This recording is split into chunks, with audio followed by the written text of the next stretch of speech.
Your kidneys are pressure-driven filters. They need a certain force behind the blood to do their job of clearing salt and water and waste. Drop that pressure too low, too consistently, night after night, and the filters slow down. Fluid that should be leaving your body starts to linger. It pools where gravity pulls it. Your ankles, your shins, the backs of your legs if you spend the day sitting. That heaviness at the end of the day is not just age. It can be the early whisper of a circulatory system running on too little push. And the cruel irony? Many people see that swelling and think, I need to relax more. I need my calming tea. So they drink another cup. The domino falls again. I had a colleague, a nephrologist, a kidney specialist, that I worked alongside for the better part of 2 decades. And he used to say something I have never forgotten. He said the kidney is the most honest organ in the body. It never lies about what your circulation is really doing. If your kidneys are struggling, they will tell you. Through the swelling, through the nighttime trips to the bathroom, through that dry mouth I mentioned earlier, through the strange dizziness when you rise from a chair too fast. Your body is not being mysterious. It is sending you a report every single day. Most people over 60 have simply stopped reading it. And this is where I have to be blunt with you. The way I would be blunt with my own father. After 70, your margin for error shrinks. At 40, your body absorbs a mistake like a thick mattress absorbs a dropped plate. At 80, that mattress is thin and the same dropped plate cracks. The chamomile that a healthy 50-year-old can drink by the potful is not the same chamomile in a body that has slower liver enzymes, less kidney reserve, thinner arteries, and a heart already being managed by 2 or 3 medications.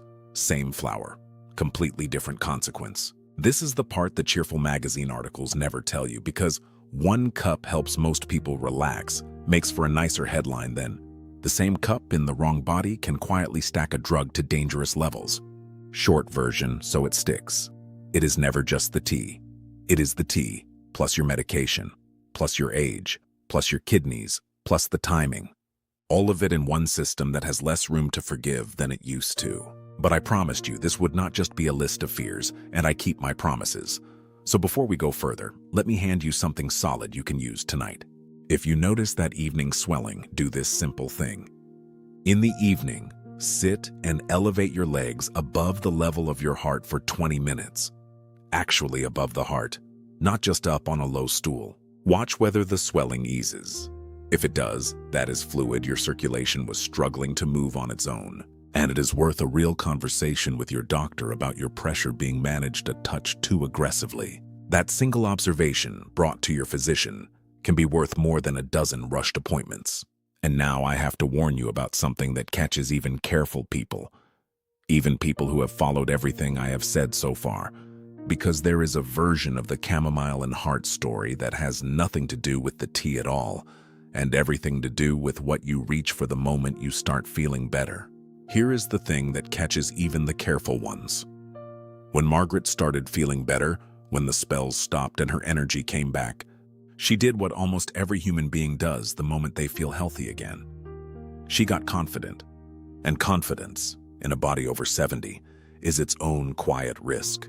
Because a few months later her daughter called me, worried again, and this time it was not the tea. Margaret had walked into a health food store, told the friendly young person behind the counter that she wanted something natural for sleep and for the heart, and walked out with 3 bottles. Chamomile capsules, concentrated extract, not the mild brewed cup, a magnesium supplement, and a bottle of something for circulation that contained, buried in the fine print, more of those same coumarin-type compounds I warned you about. Now listen to me very carefully, because this is the trap almost nobody sees coming. A cup of brewed chamomile tea is a weak thing. The water pulls out only a fraction of the plant's compounds, and you drink it slowly. But a capsule of concentrated extract can hold the equivalent of many cups, hitting your system all at once, in a form your body absorbs far more completely. Margaret thought she was taking a gentler version of her tea. She was taking something many times stronger, on top of a heart already being slowed by metoprolol. She had spent months learning to respect the cup, and then handed all that wisdom away for a bottle with a leaf drawn on the label. Right back to square one, except this time the dose was higher and the risk was sharper. This is the conspiracy of silence I keep circling back to. And I want to name it plainly because it makes me angry after 30 years. The supplement on that shelf is not required to prove it is safe with your prescription. It is not required to test how it collides with metoprolol, or with a blood thinner, or with the calcium blocker keeping your pressure down.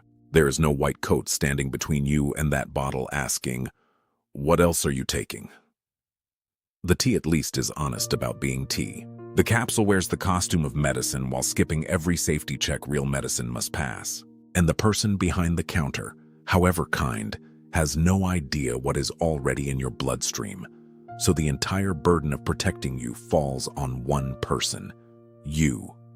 Which is exactly why I am spending this time with you now. And here is the part I've been building toward. The turn that changes everything. The thing I need you to remember long after you have forgotten my name. In my 30 years, I have come to believe that the single most dangerous moment in the life of an older heart patient is not the crisis. It is the recovery. It is the week you finally feel good. Because that is the week you stop being careful. You skip the log. You add the supplement. You drink the extra cup because, well, you feel fine now. The event almost never comes on your worst day. It waits for the day you let your guard down. Margaret got lucky. Her daughter caught it early. We cleared out the bottles, and we went back to the one simple rule. One mild cup in the afternoon, far from the pill, written in the green notebook. But I have known others who were not caught in time, whose confident week ended with a phone call at 4 in the morning. I will not dress that up for you. I have made those calls. Now, while all of this is settling into you, I want you to feel something at the base of your throat, or maybe in your chest, right now as you listen. That faint flutter some of you notice in the evening. The sense that your heart skipped or added a beat, a little hiccup that comes and goes. You have probably been told it is nothing. Anxiety, too much coffee. Hold on to that flutter, because I am about to tell you what it can mean when it shows up in a body being slowed by a beta blocker. And it is the most important thing I will say in this entire conversation. Here is why.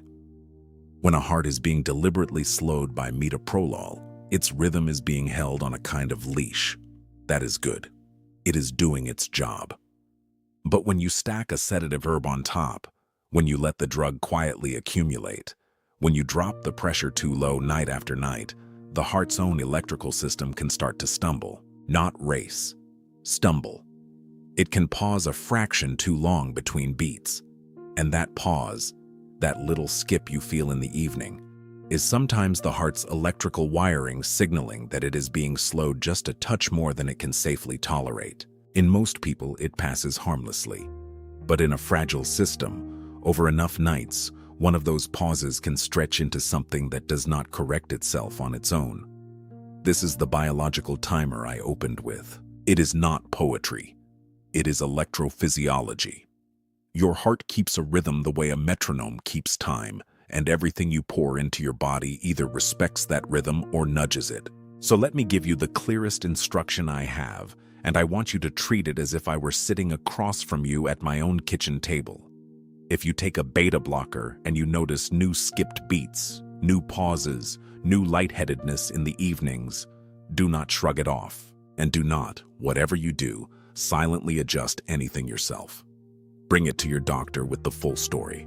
Every tea, every capsule, every supplement, the timing of all of it. Because the fix is almost always simple when it is caught early, and almost always frightening when it is caught late. That is the whole difference. That is the only difference that matters. Short version, the tea was chapter 1. The confident week is chapter 2. And the flutter in your chest is your body trying to tell you the story before it writes its own ending. But there is one final thing.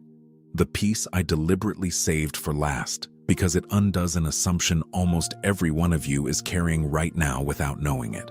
Here is the assumption almost every one of you is carrying right now, and I need to take it away from you, gently, before you leave. You are thinking, fine, doctor, I will just quit the tea. Tonight. I will pour it down the sink and be done with it and be safe. And I understand the impulse. It feels like the responsible thing. But it may be the single most dangerous conclusion you could draw from everything I have told you. And I would be failing you if I let you walk out of here believing it. Because your body, after months or years of that nightly ritual, has adapted around it. Think of it like this. If every night your heart and your blood pressure have been gently pressed down by the drug and the herb working together, then your body has quietly learned to lean against that pressure, the way a man leans against a wall he expects to be there. Take the wall away all at once, and he does not just stand up straight. He staggers. When you abruptly remove a nightly sedative influence from a cardiovascular system that has adjusted to it, the heart rate and the blood pressure can rebound upward, sometimes sharply, and most often in those vulnerable early morning hours, between 3 and 5, when the body's own stress hormones naturally rise. In a healthy 40-year-old, that rebound is a shrug. In a 70 or 80-year-old heart already under strain, that upward surge is a stress test nobody consented to, arriving in the dark while you sleep and cannot call for help. So hear me, because this is the nuance that undoes the whole simple story. The answer is almost never to slam the door. The answer is to close it slowly. If you decide, after listening to me, that you want to change this habit, good, I am with you, but taper it. Reduce it gradually, over a week or two, with your doctor watching your pressure and your rhythm. Let your body straighten up one careful degree at a time. The gentle exit is the safe exit. The sudden one is where the danger hides. That is true of the tea, and it is true of nearly every substance an older body has grown used to, and if you take only one thing from this entire conversation, let it be this. With an aging heart, it is never the change that hurts you. It is the speed of the change. And that brings us all the way back. Back to that warm golden cup on your nightstand, the one I asked you to look at differently before you took another sip. Do you see it now the way I see it? It was never a villain. It was never a miracle either. It was a mild, real thing with mild, real chemistry, sitting silently next to pills that speak the very same chemical language. And the only true danger was the silence between them. The fact that nobody told you they were talking to each other every single night. The fact that 4 rushed doctors could miss what one honest question would have caught. The fact that natural was allowed to mean harmless for far too long, in far too many kitchens, in the homes of people I could not reach in time. Now you know. You know about the single tired enzyme in your liver carrying more than its share. You know about your kidneys, the most honest organ you own, filing their daily report through swollen ankles and a dry mouth at 4 in the morning. You know about the confident weak, the trap that waits not on your worst day, but on your best. You know about the flutter in your chest, and what a pause between beats can mean. And you know, most of all, that the fix for nearly every bit of this is not a new pill, or a procedure, or fear. It is a single question, asked out loud, at the right time. Here is everything I am putting into my body. Does any of it collide? Ask that question. Write your own green notebook. Move the cup. Do not necessarily kill it. Separate it from your medication by hours. Say the words, "I drink chamomile," to the person keeping your heart on its leash. And if you ever choose to stop, stop slowly, like a man easing away from a wall, not like a man who kicks it out from under himself in the dark. I am Dr. James Whitmore. I have spent more than 30 years learning that the gentlest things in a person's life are often the ones we forget to question. That warm cup will still be there tomorrow night. Make sure you are too. Take care of the machine you were given. It is the only one you will ever get.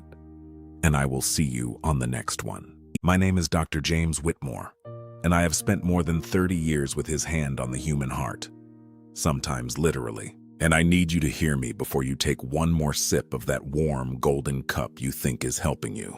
That chamomile tea sitting on your nightstand right now, the one your grandmother swore by, the one you drink every single evening after your blood pressure pill. It may be quietly rewriting the chemistry inside your arteries while you sleep, and most people over 60 never feel it happening until the morning their heart decides to skip a beat that never comes back. So let me ask you 3 things. and I want you to actually sit with them. Why does a flower as gentle as chamomile become dangerous the moment it meets a beta blocker like metoprolol inside a 70-year-old body? Why do so many of my patients, good, careful people, end up in the emergency room with a heartbeat so slow the monitors barely register it, swearing they changed nothing except adding a little herbal tea? And why has almost no one in a white coat ever bothered to warn you about the one interaction that hides in the most innocent drink on your shelf? If protecting your own future matters to you, if you want to still be walking, gardening, holding your grandchildren 10 years from now, pause for 1 second and subscribe and tap that like button. The most important part is still ahead, and I promise you, by the end of this, you will look at that cup completely differently. Now, listen to me closely. Here is the nuance almost nobody explains. Chamomile is not magic, and it is not poison. It is chemistry. Inside those tiny dried flowers live compounds, apigenin, coumarins, and a handful of others. And these are not passive. Apigenin binds to the very same receptors in your brain that many sedatives touch. That is why the tea relaxes you. That is the gentle, warm wave you feel about 20 minutes after drinking it. Backs. There it is. That pleasant heaviness in your eyelids. Feels harmless, doesn't it? That is exactly the trap. Because here is what I have seen with my own eyes. Standing at the bedside in the coronary care unit. A man, I will call him Robert, 73, a retired school teacher, sharp as a tack. He came to me proud of himself. He had cut out coffee. He had cut out the evening whiskey. He replaced all of it with 3, sometimes 4 cups of strong chamomile every night. Because a magazine told him it was good for the heart. And it is, in a healthy person, in reasonable amounts. But Robert was taking metoprolol, a beta blocker, to keep his heart from racing. And a beta blocker does one main thing. It slows the heart down and lowers blood pressure. Now stack a sedative herb on top of a sedative drug, night after night. And you do not get double the calm.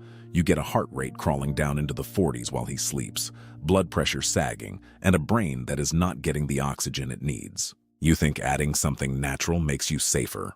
On the contrary, you may have just opened the door to a far quieter, far more patient enemy. I found Robert's own words in my notes from that week. He said, "Doctor, I just felt tired, so I drank more tea."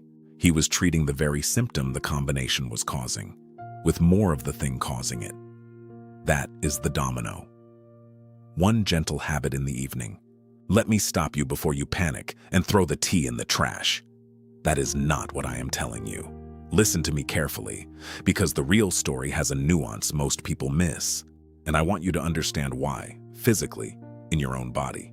Metoprolol blocks what we call beta receptors. Think of them as the accelerator pedals on your heart. Block them, and the engine idles low. That is the point of the drug. That is good medicine when it is dosed correctly. But chamomile's compounds do 2 sneaky things at once. First, they add their own mild sedative pull. Second, and this is the part your pharmacist rarely has time to mention, some of these plant compounds are handled by the very same liver enzymes that break down your heart medication. Your liver has a limited crew of workers, and when chamomile floods in every single night, those workers get busy with the flower and cannot clear the metoprolol fast enough.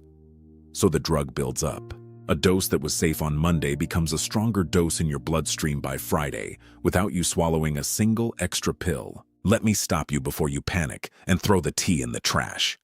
That is not what I am telling you.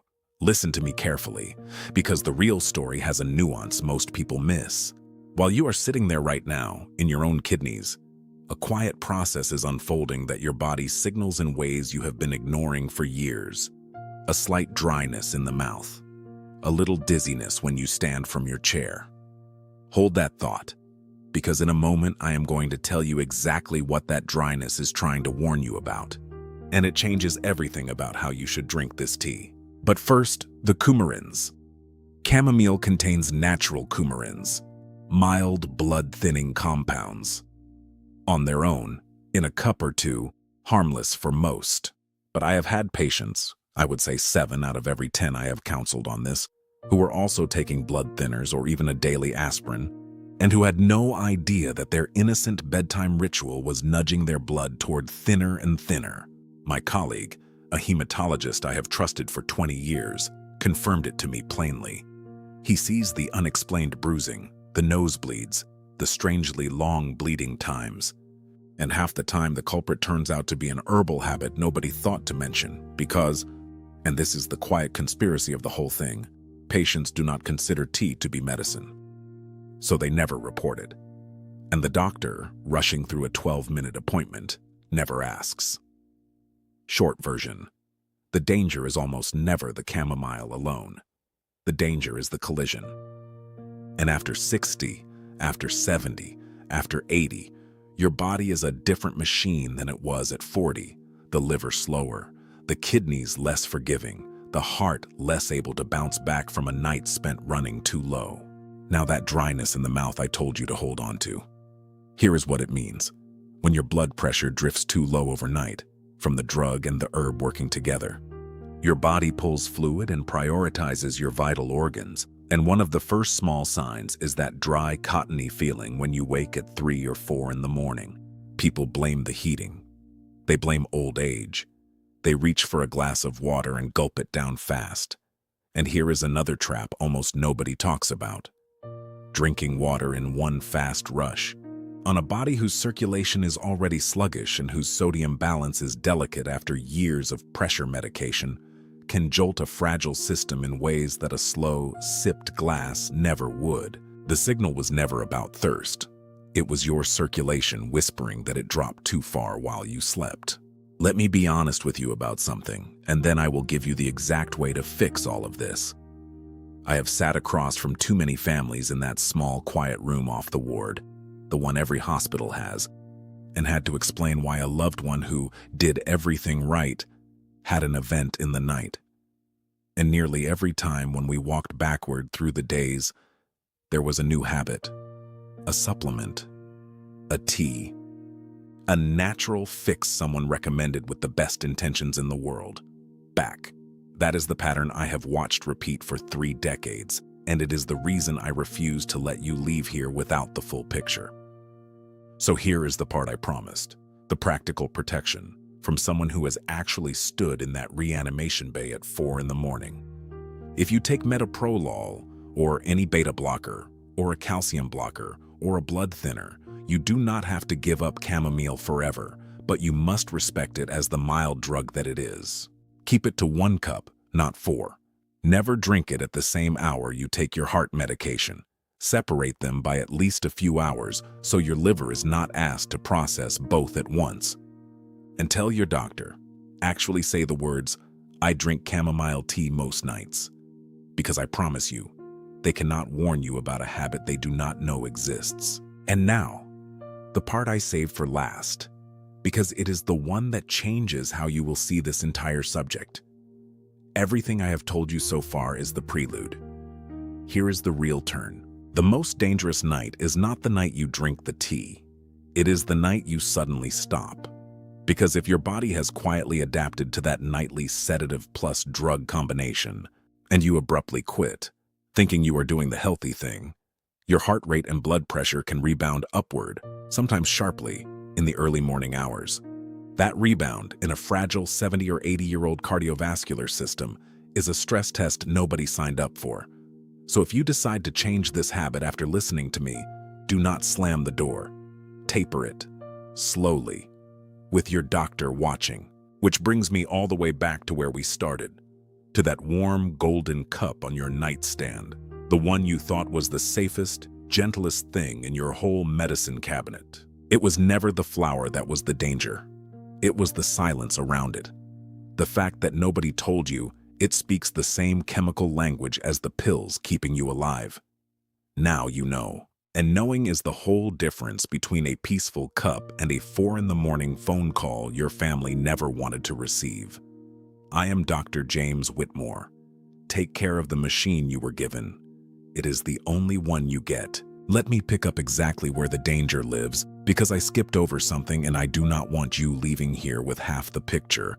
I told you your liver has a limited crew of workers. Now I want to give that crew a name, because once you understand this one thing, you will understand almost every drug interaction that has ever put a person your age in a hospital bed.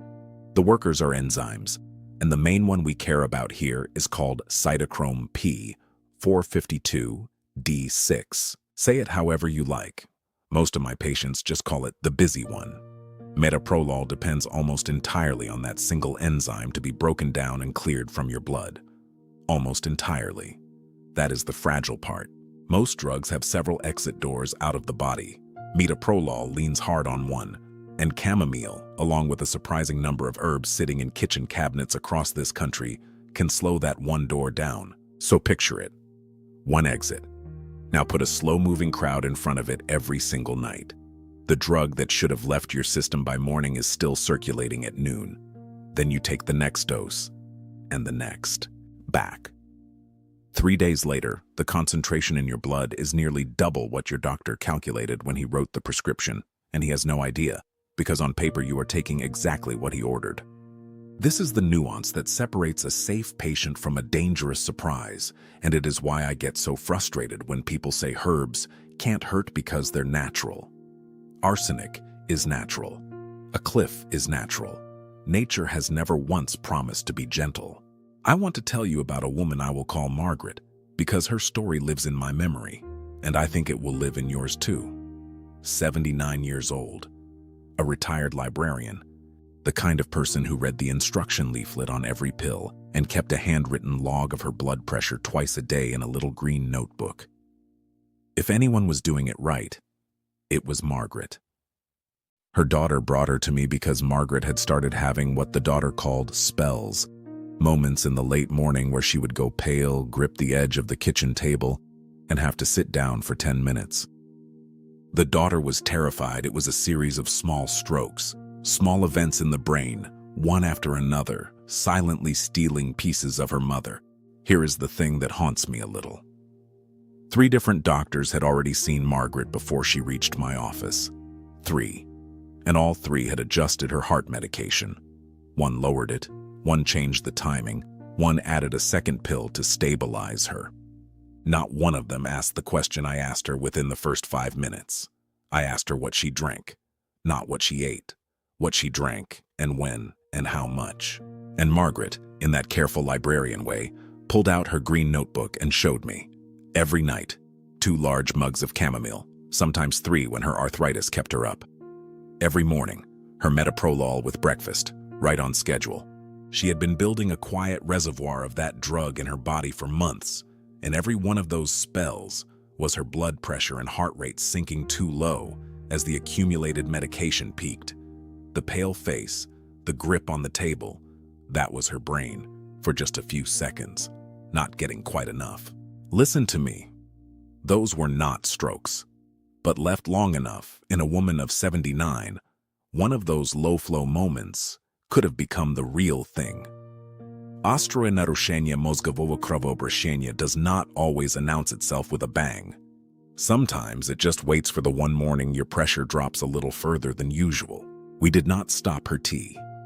I want you to hear that, because I am not the doctor who takes away every small comfort an older person has left. We moved it. 1 cup, and we moved it to the early afternoon, hours away from her pill. We watched her notebook together for 3 weeks. The spells stopped. Completely. Her daughter cried in my office, the good kind of crying, the relief kind. And the entire fix cost nothing. No new drug, no procedure. Just one question that 4 professionals, rushing through their day, had never thought to ask. Now, while that story is sitting with you, I need you to notice something happening in your own body as you listen, something you have probably been dismissing for years. Do your ankles feel heavier by evening than they do in the morning? Is there a sock line pressed into your skin at night that was not there at breakfast? Hold on to that, because it connects directly to what I am about to explain about your kidneys, and it is the second half of why this tea is not as simple as it looks. Because here is what I have learned in 30 years that no textbook put plainly enough.